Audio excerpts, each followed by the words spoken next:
Hi, everyone. Thank you so much for being here. I'm excited to be a part of this, Teresita. Thank you so much for putting this all together. It's really quite beautiful. There are a lot of important facts and figures, statistics, and references that's been given throughout the symposium today, so I decided to make my presentation simple and personal. I would like to share with you my life as an Afro-Latina artist with an unusual upbringing. My mother is a New Yorican. Do I do that? She was born in Mount Sinai Hospital and grew up in the Spanish projects from the 40s to the 60s. She watched them go from new, clean, safe public buildings to all of the terrible attributes the word projects entails today. My father was Jamaican, also born Mount Sinai, and grew up in one of the 12 brownstones on West 148th Street. My grandfather and his brother worked 18-hour days to own. Oh, I think there's a picture. Yes. I was born in Los Angeles, but I grew up in both New York City and the south of Spain, and have lived in more countries and cities than I can count on both hands. Always a new kid on the block, never quite fitting in anywhere, I learned to feel comfortable everywhere. I was taught to observe and see things objectively as an outsider, but also adapt to my surroundings and the culture it held. But in my family, I grew up as a Puerto Rican Jamaican no matter where we lived. The food we cooked, the pictures of our family and the islands we reminisced on, the stories that we were told, the music we danced to. To ensure my sister and I felt confident that we belonged in this world as equals, my father drilled the words, "You are not just a citizen of this country, you are a citizen of this world," over and over and over again. New York in the 80s had its amazing melting pot of cultures, art, music, and dance in the midst of a violent, shifting, and uncertain atmosphere. But even there, my sister and I were periodically told we had to choose between our cultures, where sometimes our Latinaness was simply ignored. There were times when African Americans dismissed our Latinx side and often demanded we do the same. My Spanish accent was made fun of so much I asked my friends to teach me to speak with an American accent. White Americans preferred our Latinx side to our black side as long as it wasn't in their face. And being Jamaican wasn't even an option. I also remember the story of my Uncle Tio David, who as he was graduating from high school, went to his counselor to discuss his future. He wanted to be a paramedic, but his counselor told him that all Puerto Ricans become janitors and that he should not aspire to be more. After his first 10 years as a paramedic, it seemed that half of New York City boys were called David because he helped so many women give birth on the way to the hospital. They were forever grateful. He was also one of the first responders on 9/11. I grew up in the jazz world, the world of jazz and classical music. My mother is a classical singer, and my father was a manager of jazz musicians and a concert producer.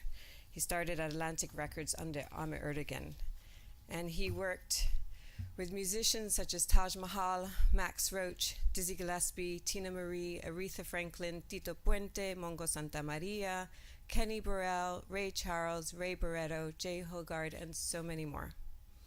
My father also discovered Roberta Flack. They were like my aunts and uncles, and I watched them fight the good fight in this country. When I became an artist, I didn't expect things to be easy in the art world, but I didn't expect what it turned out to be either. Musicians encourage each other. They have a network of support across cultures that I don't see in the art world, and even less for and between Latinx artists. It is clear the system demands competition. Its illusions are created that there are few resources. But there's no doubt that in the last 2 decades, the number of artists have grown exponentially, and in those numbers are a very large portion of US-based Latinx artists. Yet systematically, we are passed over by most galleries, nearly all of the major museums, many high-profile residencies, critical writing, and nearly all art history books, unless it is a book specifically on Latin American artists, which often does not include US-based Latinx artists. I personally didn't realize how far to the edge I had been relegated as an artist. It recently dawned on me that after 15 years of being in the art world, I apparently didn't fit in anywhere. I am Afro-Latina, New Yorican, Caribbean, brought up in the States and Europe, female artist who doesn't make work about identity politics. I am out. Sincerely thinking my work wasn't good enough or I didn't have the right credentials, I worked harder. I put in more studio time, I asked for more critique, I read more books, I questioned the work and its concepts, tore it up and started all over again. It never occurred to me that my work would not be considered valid because I did not fit into an invented requirements originated by non-artists. The romantic vision of being a pure artist diminished. I started to notice the lack of equity. The upbringing I have shared with you has given me the ability to have many more perspectives at once, and this has informed my work. I saw myself as a connector once I realized I did not have to choose between my cultures. I have a broader conversation, asking questions like, what does being a bridge look like? What does connection as opposed to disconnection look like? What does it look like when you view the world as a whole? Our link to one another led me to thinking about our connection to the universe. Though the work is abstract, I see it as literal, making the invisible visible, showing the power of being human, exploring the real magic that is nurtured in my Taino roots, my Igbo roots, my Jamaican roots. I did not wait for someone in the art world to validate my work or to champion me and keep me in their pond of hand-picked artists. I created my own routes, my own global network. Not only do I share my network with other artists, but I support them by hosting artist talks in my studio in Los Angeles. Conversations by Artists for Artists is a talk between two artists for an audience of creatives and their friends and families. I'm attempting to create a different paradigm than what I experience.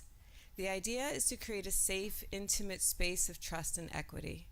You see, I don't believe in the notion that there is room for only one at the top.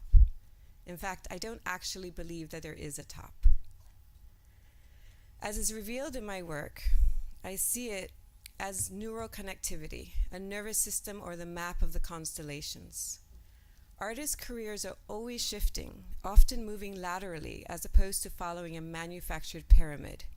Today I have a little more hope, as we have all decided to come here, knowing the reason that Teresita has brought us together. I take that as a signifier that we're willing to try to make the necessary changes towards equity regarding Latinx artists.